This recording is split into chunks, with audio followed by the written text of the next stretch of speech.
Produced by the National Park Service, National Trails Office. National Park Service arrowhead logo with trees, mountain, lake, and bison. Series of black and white images. Two men ride a tractor plowing a rocky dirt field. Cattle graze on sparse vegetation. Dirty and weathered from the sun, a man sits on the floor, leaning back against an adobe wall with a distant stare. Expansive southwest landscape with small buildings and windmill in the distance.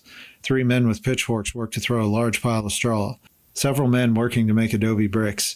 Icy dirt street through the middle of adobe village. Hispanic man smiles at the camera while cooking. Man feeds chicken in front of rustic adobe home. Horses graze in valleys surrounded by shrub-covered hills. Older wrinkled couple pose for picture. Woman stands on snow-covered ground smiling at the child she is holding.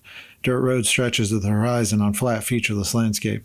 Woman in dress cooks outside on a wood fire, dumping ingredients into a large drum-like pot. Painting a wide image of a rural town of wooden structures labeled Tucumcari, New Mexico, August 1913. Four older men sit talking. Woman holds a child in front of a wooden home. Young girl in hat and black dress stands for picture on a dirt road in a small village of wooden homes and buildings. Voice of Louis G. Sanchez. They were what we were called today, they were rural agriculture people. They were combination dirt farmer and livestock. Very small, almost subsistence activity in that area there. It was a very hard life. The people from Antonchico and most New Mexico rural communities, I would say, used to have to occasionally leave the community for outside employment to generate cash. But in those, for instance, my family, they always came back to Antonchico. Many didn't. Many established residences away from New Mexico. But there were some families, and my dad's families in particular, never would do that. They would go out and work and return, usually for the winter, and so they never changed their residence. It almost starved us to death, but we didn't sell it. Voice of Albert Gallegos. My father managed the ranch. My grandfather had two ranches, cattle ranchers, yes.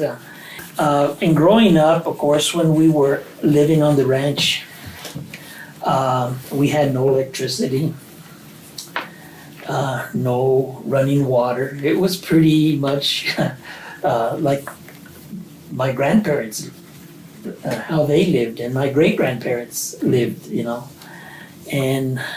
But then once we were able to get electricity, everything modernized. Coming to Santa Fe in those days, that was a big adventure for us because I don't think that I had ever been out of Logan or Tucumcari, just living on the ranch. Voice of Jeanette, Padilla. It was such a close-knit community. His father used to drive the wagon to pick up the kids for the school, the old Armijo school. That's where my grandfather went to school, and his dad would get the horses, especially in the winter, because it would get really cold, and they'd go around the community picking up the kids and taking them to school.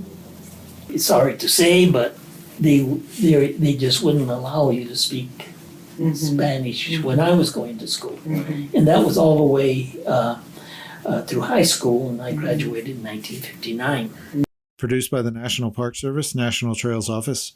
Image credits, Library of Congress, Farm Security Administration, Office of War Information.